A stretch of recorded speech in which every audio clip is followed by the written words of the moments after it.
Let me now go to Bobby Sackman for comments. Bobby? Thank you.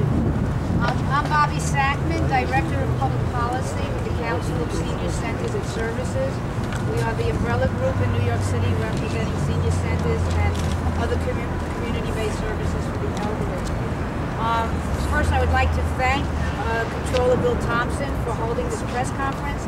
And I think if you just look at the faces of the seniors behind me today, it tells the whole story.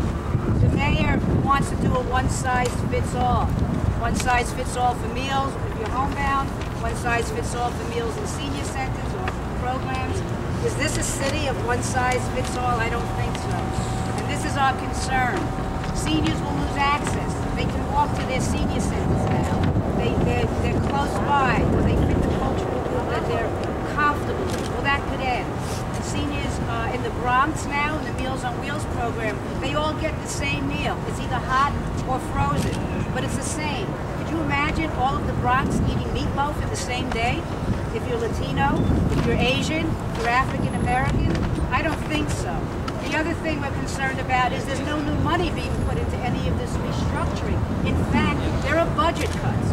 We've asked that the Department for the Aging be exempt from budget cuts, but so far that's not the case. They can be cut by as much as $12 million to these programs.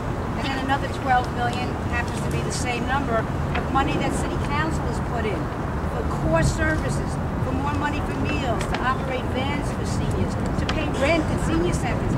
The mayor has refused to baseline that money, meaning it's year-to-year funding.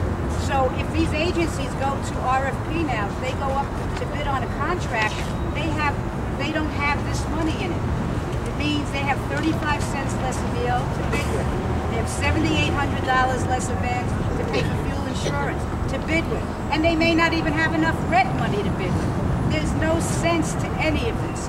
And we're asking to stop the action, to slow this thing down. Because once you make this change, you can't go back. It's very difficult.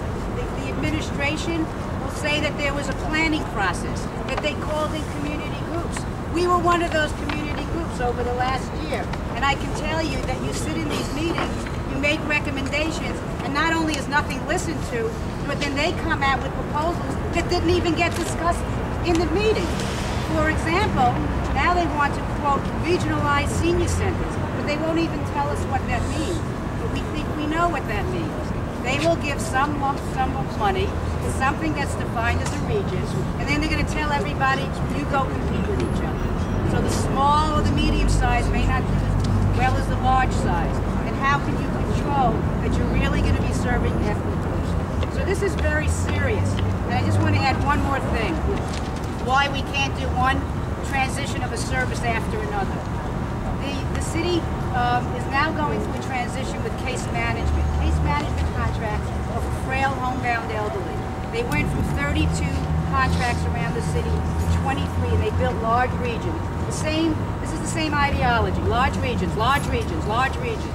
Well, April 1st is the due date for these new contracts to start up. That's a couple of days away.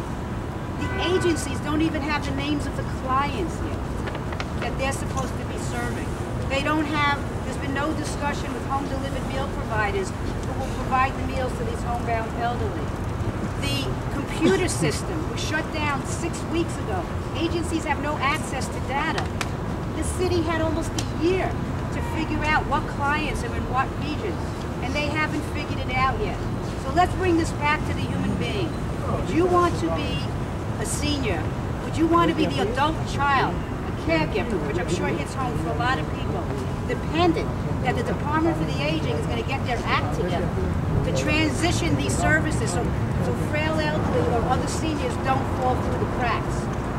I wouldn't want to be dependent on this process because I fear that a lot of seniors will fall through the cracks. And we're just saying, listen to us. It's not about being against change. We need a rational plan. Thank you.